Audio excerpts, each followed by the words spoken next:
Eu não sentia que tinha um vazio na minha vida que precisava ser preenchido. Não era tipo, tá faltando alguma coisa, algo mais nessa vida. Não era assim. Eu pensava, eu tô bem. Gosto do meu trabalho, da minha vida. Depois de me formar, eu me mudei para Londres para trabalhar. Eu dividi um apartamento e um dos rapazes era cristão. E eu tinha uma certa cisma com aquele cara. Eu pensava, o que ele tem que eu não tenho? Então, o que realmente desafiou a minha vida foi ver uma pessoa que vivia com mais propósito, alegria e sentido do que eu. E esse foi o gatilho que me fez querer explorar isso. E foi ele quem me convenceu a experimentar o Alpha. Eu estava muito nervoso, porque eu nunca tinha ido à igreja, eu não sabia o que esperar. E eu achei que não haveria outra pessoa como eu. Eu pensava, eu quero argumentos racionais, eu quero, realmente me envolver nisso, eu quero ser persuadido, eu quero fatos. Eu fiquei surpreso que semana após semana, aquilo permitiu que eu explorasse algumas das questões e quando eles disseram, agora vamos ter um fim de semana, eu pensei, ok, se é para completar isso, eu quero ir para um fim de semana e fazer até o final. E no sábado à tarde, tivemos uma sessão sobre como ser cheio do Espírito Santo. No final daquela sessão, a pessoa que liderava disse, se você, em vez de apenas falar sobre isso, se você quiser ser cheio do Espírito Santo, estenda suas mãos à sua frente, ore e peça para ser cheio do Espírito Santo. Eu tive um momento muito estranho. Eu estava segurando a cadeira na minha frente, lutando comigo mesmo para decidir se devia ou não me abrir e estender minhas mãos, e nada aconteceu. Aí então eu saí de lá. Então eu pensei, bom, há duas explicações. Ou Deus não é real e todos aqui estão tendo uma alucinação coletiva. Só que eu realmente não acreditava naquilo porque eu via que era real para eles. Ou Deus é real, mas não quer me conhecer. Então eu voltei pro quarto onde eu dormia e aí fiquei me confrontando com aquilo e foi muito embaraçoso, mas eu estava deitado na cama e quando eu comecei a chorar eu tava de bruços. E aí eu orei pela primeira vez e aí disse, Deus, eu realmente lamento que eu seja tão mal para você querer conhecer essas pessoas menos eu. Mas eu acho que você é real e eu quero só conhecer você devidamente. Aí eu tive essa sensação de que precisava me virar na cama e me virei. E naquele momento, de alguma forma, eu senti uma paz avassaladora. Foi como sentir uma alegria muito profunda. E eu soube naquele momento que Deus era real e que Ele me amava. E Ele não respondeu todas as minhas perguntas, mas aquilo era o menos importante. Aí eu sentei na beira da minha cama e pensei, o que eu vou fazer agora? Aí eu abri aleatoriamente a minha Bíblia e li o primeiro versículo que eu encontrei. Um versículo em Romanos que diz que quem vive de acordo com o Espírito deseja o que o Espírito deseja. E ali eu soube que não precisava fazer nada. Eu entendi que Deus faria o resto e que eu só tinha que dizer sim e Deus me ajudaria, me transformaria e me ajudaria a viver esta vida.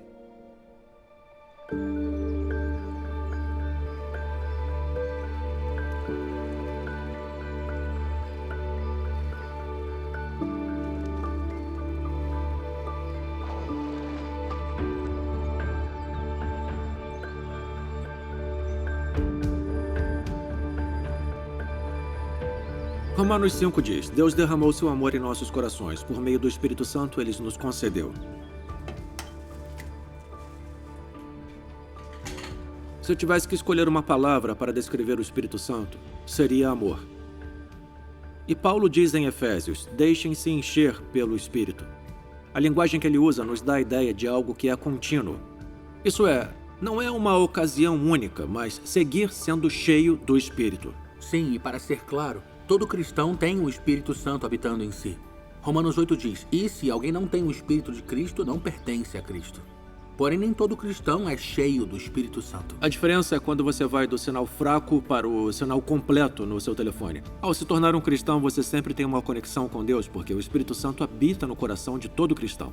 Ser cheio do Espírito Santo é mudar de uma barra para uma recepção completa. Isso faz uma grande diferença. Ele enche nossos corações com o amor e o poder de Deus, de uma forma maravilhosa e inspiradora.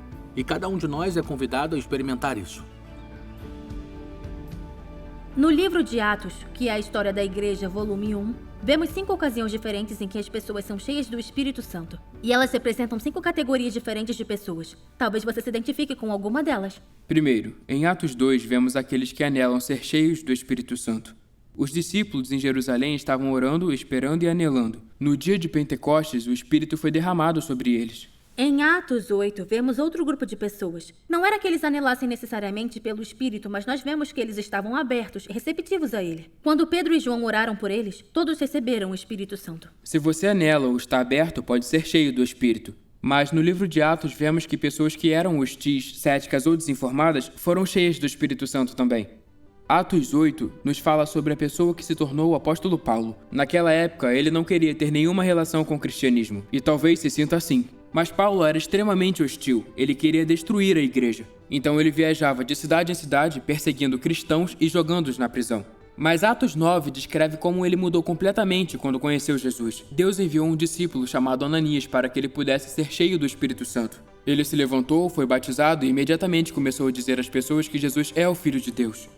Em Paulo, vemos um homem cheio do Espírito Santo, mesmo sendo tão antagônico em relação à igreja. Por outro lado, talvez você tenha ido à igreja ou até vá à igreja regularmente, mas diz que nunca ouviu todas essas coisas sobre o Espírito Santo antes. E é isso que vemos em Atos 19. Paulo está com um grupo de cristãos na cidade de Éfeso e pergunta a eles: vocês receberam o Espírito Santo quando creram? Eles responderam: não, nem sequer ouvimos falar do Espírito Santo. Eles estavam totalmente desinformados. Depois de serem batizados em nome de Jesus, ele orou por eles e o Espírito Santo veio sobre eles. E eles falaram em línguas e profetizaram. Em Atos 10, o apóstolo Pedro, que era judeu, foi parar na casa de um homem chamado Cornélio, que era gentio, ou não judeu. Pedro estava compartilhando a mensagem sobre Jesus com ele, sua família e seus amigos. Isso era controverso, porque na época acreditava-se que apenas os judeus podiam se tornar cristãos. A ideia de que um gentio ou não judeu pudesse ser cheio do Espírito Santo ainda era algo inusitado. Mas enquanto Pedro falava, disse que o Espírito Santo veio sobre todos aqueles que ouviram a mensagem. Os crentes judeus que estavam com Pedro ficaram surpresos porque o Espírito Santo foi derramado até mesmo sobre os gentios, pois os ouviram falar em línguas e louvar a Deus. Esse foi um momento decisivo para Cornélio e sua família, mas também foi um momento decisivo para a história da igreja. Foi o momento em que Deus deixou claro: seu Espírito não está limitado a um único grupo de pessoas. O Espírito Santo é para todos.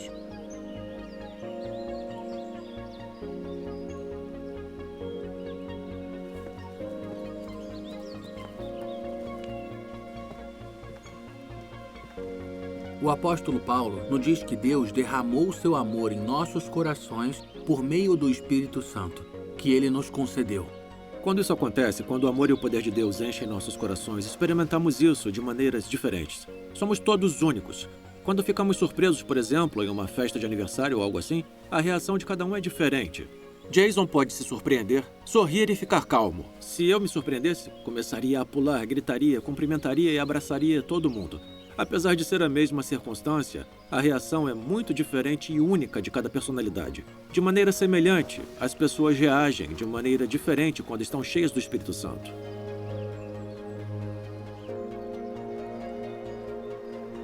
Jesus diz que a experiência do Espírito Santo é como nascer de novo. É um novo nascimento, no sentido de que tudo ganha vida. O Espírito Santo não muda nada, ele realmente muda tudo.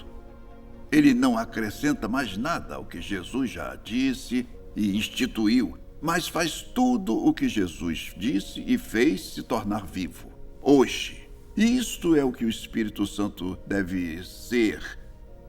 É aquele que conclui, é aquele que concretiza, é aquele que recria a obra de Jesus. O Espírito Santo é um relacionamento, uma pessoa. Uma pessoa é um amor entre Deus e o Pai e o Filho. E se o amor humano pode mudar a vida de duas pessoas, imagine o que o Espírito Santo, que é o amor em pessoa, faz quando ele vem sobre uma pessoa, quando ele é aceito, quando é bem-vindo. Tudo o que o Espírito Santo toca, o Espírito Santo transforma. Por isso é normal que a experiência do Espírito Santo provoque algumas mudanças, até nos nossos sentimentos, nas nossas emoções, na maneira como nos expressamos. São Paulo diz na carta aos Efésios: não se embriaguem com álcool, com vinho, mas deixem-se encher pelo Espírito Santo. O Espírito Santo é um amigo, ele quer nos fazer felizes para desfrutarmos uma vida plena. Então, eu diria que não devemos ter medo do Espírito Santo. É normal que, ao nos aproximarmos do Espírito Santo, possa haver uma reação de riso, ou de choro, ou pulos de alegria, ou que falemos em línguas. Eu mesmo devo confessar que a primeira vez que eu senti esse tipo de presença do Espírito Santo, eu senti um desejo incontrolável de rir, mas entendi que era um tipo de riso muito especial. O Espírito Santo é um espírito de alegria, de liberdade. É maravilhoso experimentar o Espírito Santo, porque onde o Espírito está, há a liberdade, diz São Paulo. Não pode haver uma experiência mais gratificante do que a experiência do Espírito Santo.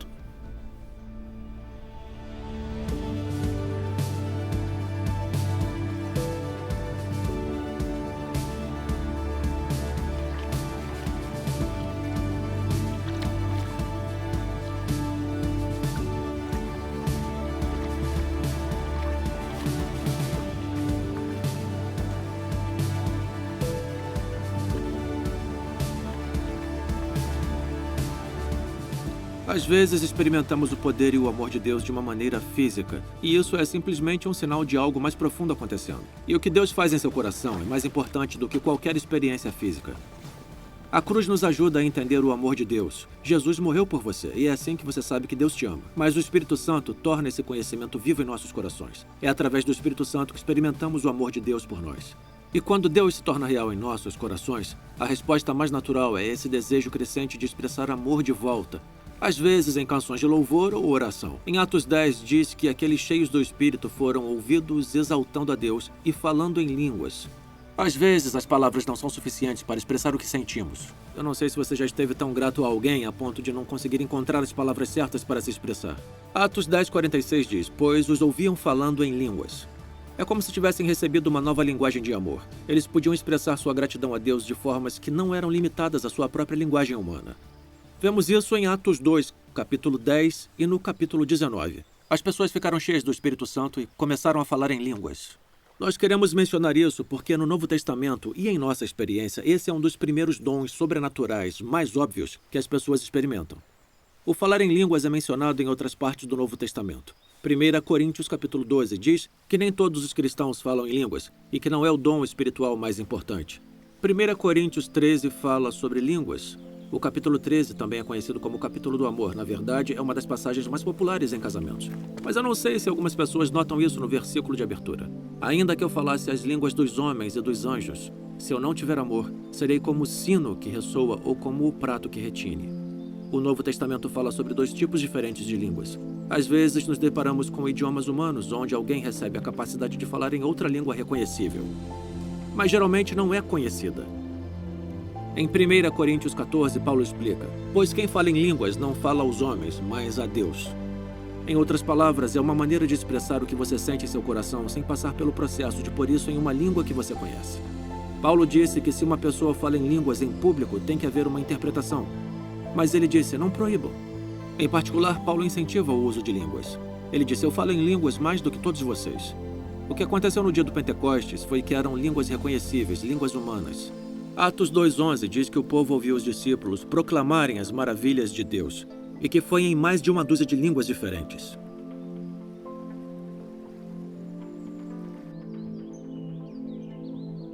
Talvez já tenha percebido que nessa sessão não tivemos intervalos para bate-papo. Isso é porque quisemos dar mais tempo para que você, caso queira, ore e peça a Deus que encha seu coração com o Espírito dele. Eu me lembro de estar em um fim de semana muito parecido com o do Alpha e Mike Pilavati estava falando. Ele disse que queria convidar o Espírito Santo a vir. Eu nunca tinha ouvido essa frase. Ele não pedia a Deus para se mostrar como se não estivesse lá. Ele pedia ao Espírito Santo que viesse e trabalhasse em nossas vidas. Eu me recordo de estar de pé com centenas de pessoas enquanto ele orava: vem, Espírito Santo, esperamos por ti. Fomos encorajados a orar o mesmo e eu orei: vem, Espírito Santo. Não houve pressão para forçar nada, ele disse. Nós não pressionamos o Espírito Santo. Ele desce. E enquanto eu esperava, senti o amor de Deus. Depois ele encorajou alguns dos líderes a orar pelo povo e um cara chamado Luke pôs a mão no meu ombro e começou a orar por mim. E honestamente, eu não lembro exatamente da oração, mas eu me lembro de como eu me senti, porque eu fiquei impressionado com o amor de Deus, pois encheu meu coração com seu Espírito Santo. Naquela noite, Deus se tornou real para mim de uma maneira nova e pôs um sonho no meu coração de proporcionar que outros experimentassem o mesmo amor. Quero muito espaguete.